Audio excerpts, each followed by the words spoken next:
በስመ አብ ወወልድ ወመንፈስ ቅዱስ አሐዱ አምላክ አማሙሱ ለመጋቢት በዛቲ ዕለት አይረፍ አብ ቅዱስ ወብፁዕ ወጽሙድ መስተጋድል አባ ሰረባሞን።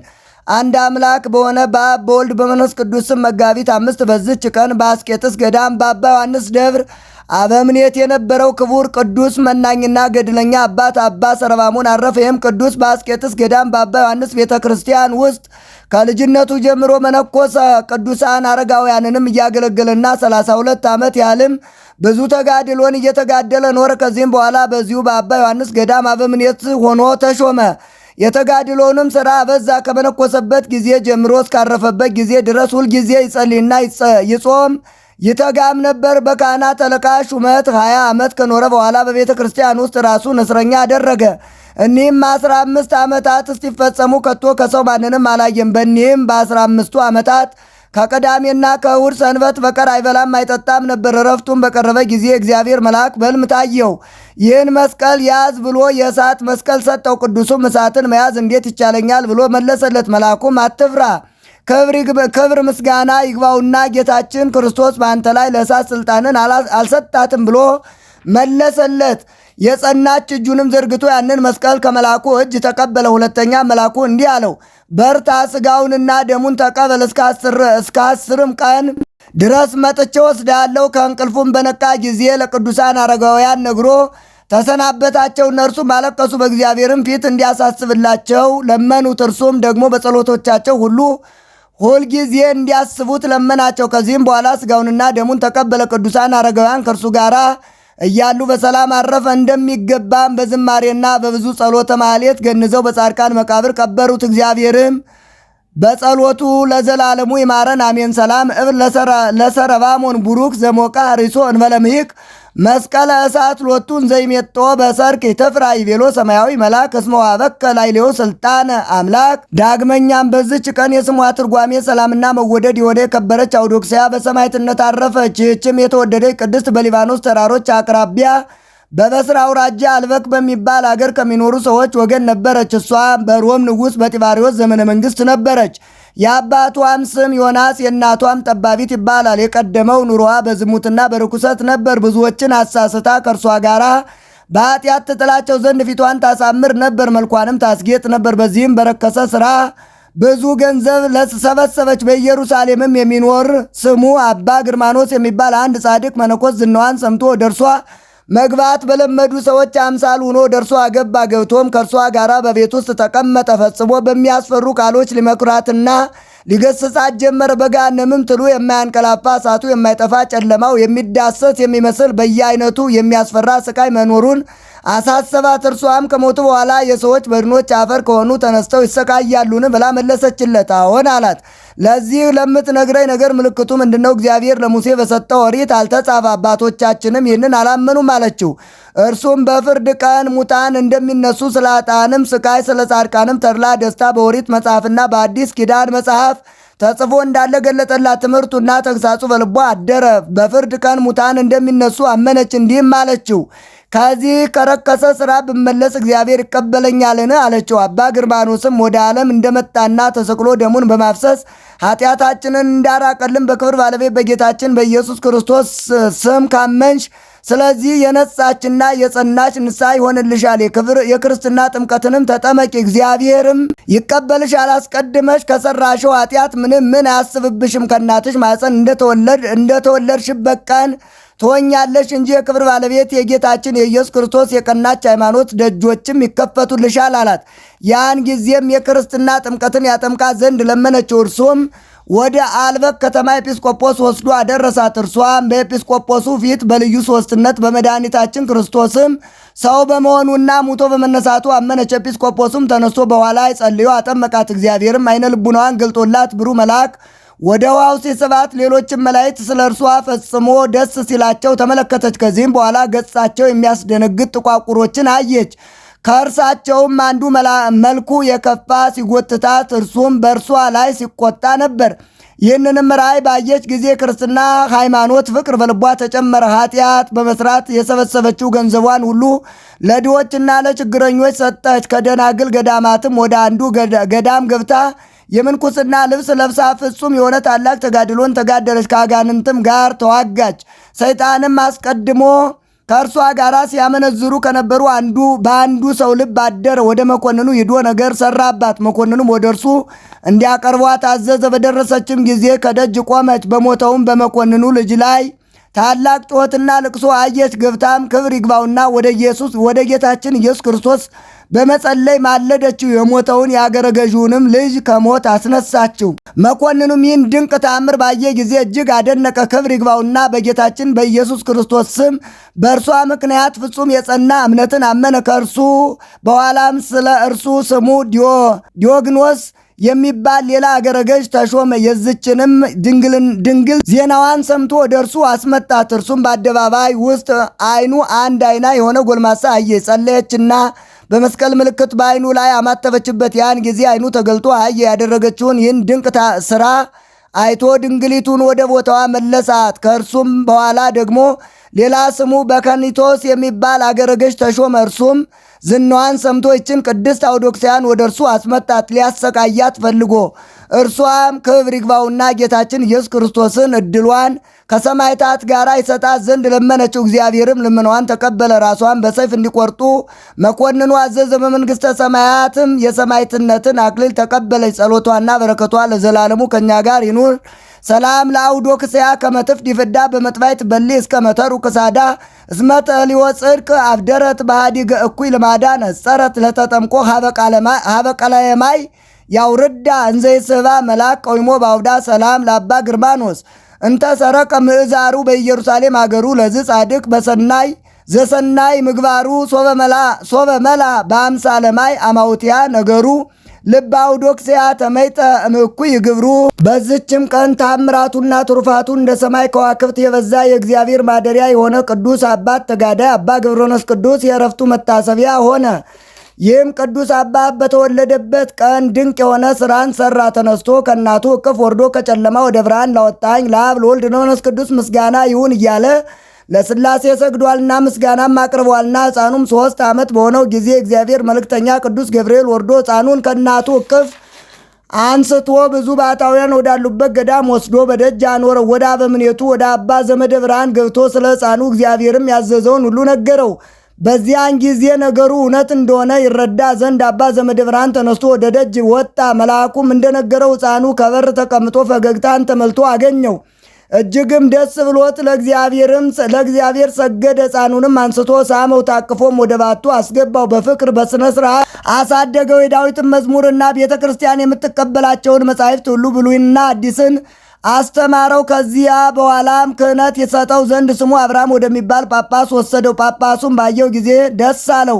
የዲቁና ማዕረግንም ሾመው። እንደ ቀዳሜ ሰማዕት እስጢፋኖስም ጸጋንና ሞገስን የተመላ ሆነ። ከጥቂት ቀኖችም በኋላ በጌታችን ትእዛዝ ቅስና ተቀበለ። በጾም በጸሎት በስግደት በብዙ ትጋትም እየተጋደለ በበረሃ ውስጥ ብቻውን ኖረ። በበረሃም ብዙ ዘመናትን ሲኖር ነፍሱን ነፍሴ ሆይ እወቂ፣ በእግዚአብሔር ፊት ራቁትሽን ትቆሚ ዘንድ እንዳለሽ እንግዲህስ ጽኚ፣ በርቺ፣ ታገሺ ይላት ነበር። ቆዳው ከአጥንቱ ሲጣበቅ ያለ መብልና ያለ መጠጥ በእንዲህ ያለ ግብር በገድልም ተጠምዶ ኖረ። ከእጽዋት ፍሬዎች ወይም ከእንጨት ስሮችም አልተመገበምና ለሥጋውም የሚጠቅም ምን ምክንያት አልፈለገም። ከብዙ ዘመናት በኋላ ለአባታችን ለገብረኖስ ቅዱስ እግዚአብሔር እንዲህ አለው፣ ከእንግዲህ በዓለም ካሉ ሰዎች ከካህናት፣ ከመነኮሳት ወይም ከምእመናን ሕዝባውያን እንዳያውቁህ አድርጌአለሁ። እንዳንተ ካሉ በቀር አንተ ራስህ ብትፈቅድ እንጂ። መላእክትም ይጎበኙሃል። የብርሃን ሰረገላም ይሁንልህ። መድረስ ወደምትሻበት ሁሉ ብረር። እኔንም ማየት በፈለክ ጊዜ ከአባቴና ከመንፈስ ቅዱስ ጋር በሦስትነቴ ታየኛለህ። አሁንም ወደ ኢትዮጵያ ምድር ሂድ፣ በዚያ ከደይን የምታወጣቸው ነፍሳት አሉ አለው። ከዚህም በኋላ 60 ነብሮች በፊት በኋላው አጅበውት ወደ ኢትዮጵያ ምድር ተጓዘ። የእግዚአብሔር መልእክተኛ ቅዱስ ገብርኤል ከአንበሶቹና ከነብሮች ጋር በነፋስ ሰረገላ አሳፍሮ ይመራው ነበር። ወደ ምድረ ከብድም አደረሰው። ከዚያም ወደ ልዩ ተራራ ወደ ደብረ ዝቋላ ወሰደው። አባታችንም በባህሩ ቁሞ ምስራቁን፣ ምዕራቡን፣ ሰሜኑን፣ ደቡቡን አራቱን ማዕዝን ተመለከተ። የኢትዮጵያ ሰዎች የሚሰሩትን ኃጢአታቸውን በዓይኖቹ ፊት የተገለጠ ሆኖ አየ።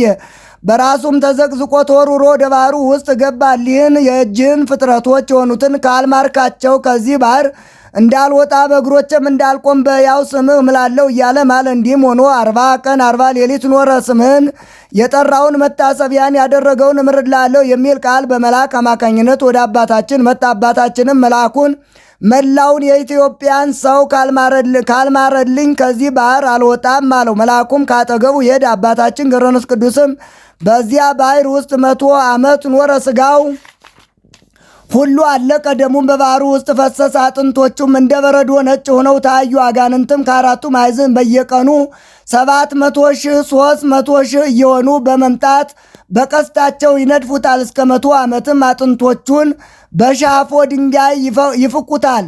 ይህን ሁሉ መከራ በትዕግስት ሲቀበል ኖረ። ከዚህም በኋላ ጌታችን ወደ እርሱ መጥቶ ከባህሩ ዳር ቆመ። አባታችን ገብረ መንፈስ ቅዱስንም መላውን የኢትዮጵያ ሰው ምሬልሃለሁና ተነስተህ ውጣ አለው። ያን ጊዜም ወጣ።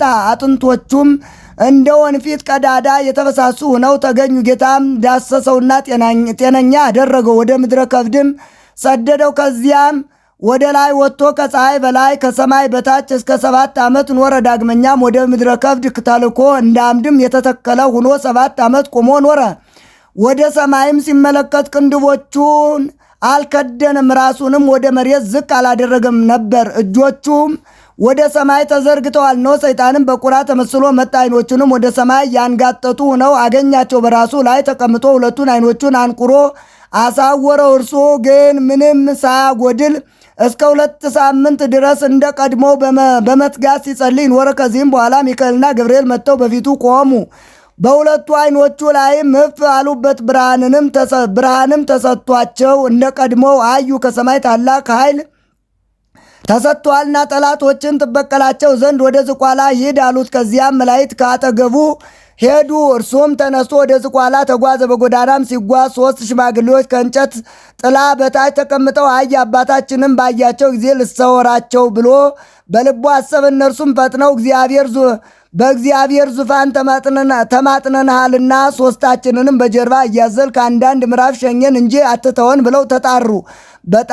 በመጣም ጊዜ ሁለመናቸው ሽበት የከበባቸው የደከሙ ሽማግሌዎች ሆነው አገኛቸው። አንደኛውንም አንስቶ በጀርባው አዘለው፣ ወደ አንድ ምዕራፍም አደረሰው። ሽማግሌውም ከዚህ አሳርፈኝ፣ አንተ ደክመሃል፣ የማትበላ የማትጠጣ ስለሆንክ አለው። አባታችንም ሽማግሌ ሆይ በምን አወከኝ አለው። ሽማግሌውም ሂደህ ባልንጀሮቼን አምጣልኝ አለው። ተመልሶ ሁለቱ ወዳሉበት ደርሶ ሁለተኛውን ሽማግሌ በጀርባው አዝሎ ወደ ቀደመው ሽማግሌ አድርሶ አብሮ አስቀመጠው። 3ተኛም ተመልሶ 3ተኛውን ሽማግሌ አዝሎ ሁለቱ ወዳሉበት አድርሶ በአንድነት አኖረው።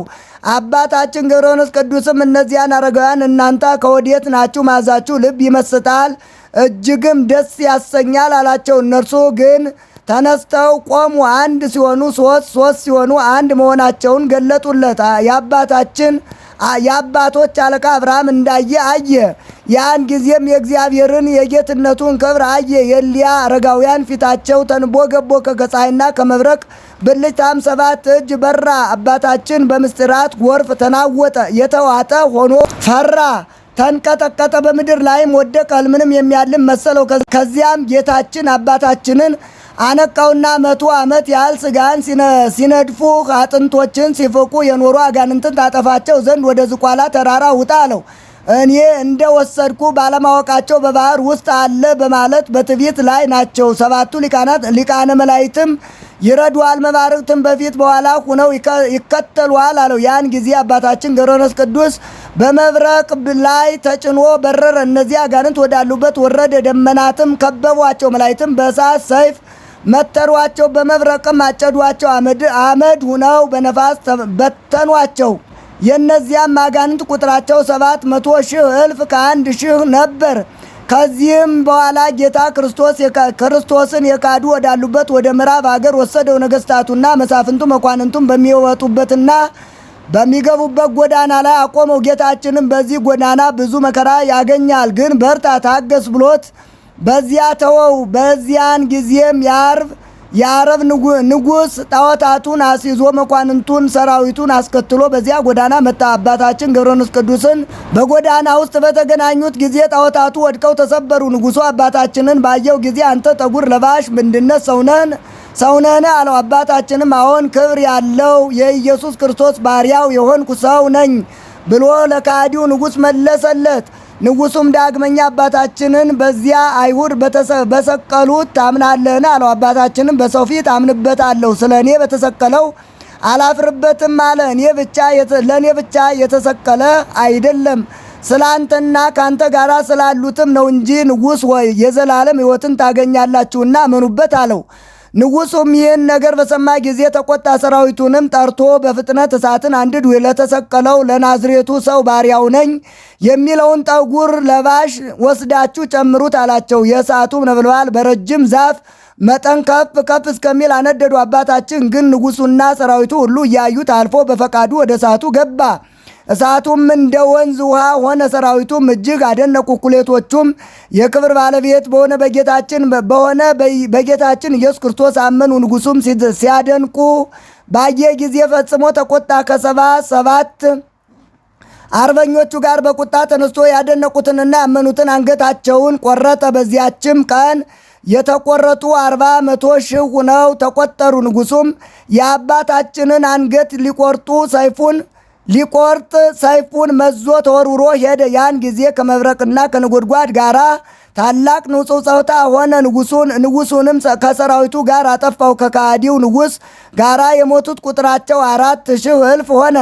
ጌታችንም በአባታችንን ገብረ መንፈስ ቅዱስን ጠላቶችንና የኔን ጠላቶች አጠፋውልህ አለው። አባታችን ግን በመብረቅ የሞቱትን ሬሳቸውን ነፍሳቸውንም መላእክተ ጽልመት ወደ ስቃይ ሲወስዷቸው ባየ ጊዜ መድኃኒታችንን እሊህን ሰው ስሁትና ከዳተኛ ነውና አቤቱ አንተ ግን መሐሪና ይቅር ባይ ታጋሽም ነህ አለው። አባታችንም ይህን ሲናገር ጌታችን ተሰወረ። አባታችን ገብረ መንፈስ ቅዱስም ከዚያ ሄደ። ታላቅ ገደልም አገኘ። እግሮቹንም በገመድ አስሮ በገደሉ ውስጥ ተዘቅዝቆ ተሰቀለ። ሰይጣንም መጥቶ ያችን ገመድ ቆረጣት፣ ወደ ታችም ተወርውሮ ወረደ። ቅዱስ ሚካኤልም ቀድሞ አባታችንን ያዘው። በእግርህ ላቁምህ ወይስ በራስህ አለው። በራሴ እቆም ዘንድ ተወኝ አለው። ትቶትም ሄደ። በዚያም በራሱ ቆሞ በጥርሶቹ ድንጋይ ነክሶ እስከ 30 ዓመት ኖረ። አንጀቱና ናላው ሁሉ እየፈሰሰ አልቆ መላ አካሉ እንደ እንጨት ቅርፊት ሆነ። ከ30 ዓመትም በኋላ መድኃኒታችን ኢየሱስ ክርስቶስ አባታችንን ገብረ መንፈስ ቅዱስ እያለ 3 ጊዜ ጠራው። እርሱም እነሆኝ ጌታዬ አለ። ጌታችንም እነዚያን ከሃዲዎች ምሬልሃለሁ፣ ከዚህ ተነሳ አለው። ያን ጊዜ የነከሰውን ደንጊያ ትቶ ተነሳ። ጥርሱም ተነቅሎ በድንጋይ ተተክሎ ቀረ። ክንፎችም ተሰጥተውት እየበረረ ከእግዚአብሔር ፊት ደረሰ። ጌታውንም ከማርክልኝ ከስጋቸው ጋር ተነስተው በመጠመቅ ክርስቲያኖች የሆኑ ዘንድ ይሁኑ ብሎ ለመነው። መድኃኒታችንን በሽተኞችን ልትፈውስ ሙታንን ልታነሳ ስልጣን ሰጥቻለሁ። አሁንም ወደ ተገደሉት ሂደ በመስቀል ምልክት በላያቸው አማትብ ሕይወት መድኃኒት በሆነ ስሜ አስነሳቸው አለው። ያን ጊዜ በድኖቻቸው ወዳሉበት ሂዶ አስነሳቸው። አጥምቆም ክርስቲያኖች አደረጋቸው። ከእርሳቸውም ሄደ። ከዚህ ዓለም የሚለይበት በቀረበ ጊዜ እነሆ የክብር ባለቤት ጌታችን ኢየሱስ ክርስቶስ እነሆ ተገለጠለት። ስሙን ለሚጠራና መታሰቢያውን ለሚያደርግ እስከ 15 ትውልድ የምህረት ቃል ኪዳን ሰጠው። የዕድሜውም ዘመናት 562 ሲሆን በሰላም በፍቅር አረፈ። ጌታችንም ነፍሱን ተቀበለ፣ አቅፎም ሳማት። በመላእክትና በቅዱሳን ሁሉ ምስጋና አሳረጋ። የጸሎቱ ኃይል ሁላችንንም የክርስቲያን ወገኖች ይጠብቀን ለዘላለሙ አሜን። ሰላም እለከ ገብረ መንፈስ ቅዱስ ረቡኒ ዛናብስተ ታሰግዷን አምርተ ታገኒ እንዘይ ተሐስስ መፍቀደ ሥጋ ወይታመከኒ ተሴስዮ ሳይር ወታርዞ ቆጽል ምንተኒ አናህሰይኮ ለዓለም ዛቅረብኩ ማይሌት አዘኪሬ አይላፈ ምለተ ጸምዱከ ዘልፈ ለላ ነብብ ተወከፍ ዘንዴቴ መጽሐፍ እንተረሰይ ከግዚኦ ጸሪቀ መበለት ኩፈ እምላ አበው ብውላን ዘተርፈ ነቢያት ቅዱሳን ወሐዋርያት ሰባካያን ሰማዕት ወጻድቃን ደናግል አዲዮ መነኮሳት የራን ባርኮ ጉባኤ ዛቲ መካን እስከ አረጋዊ ልሂቅ ወምንዑስ ሰሳት ለዘጻፎ በክርታስ ወለዛ ጻፎን ዘይደርስ ለዛ አንበቦ ወለዘተርጎሞ በልሳን አዲስ ወለዘሰማ ቃሎ በእዝነ መንፈስ በጸሎተሙ ማርያም አራቄተ ኩሉ እምባይ ስቡረ ይማረን ኢየሱስ ክርስቶስ እግዚኦ ኩነኔ ከአብ ወለንጉሥ ጽርቀከኒ ለወልደ ንጉሥ አግር ጸራ ታይተገሪያ ለሀገሪትነ ኢትዮጵያ ለዓለም ዓለም አሜን።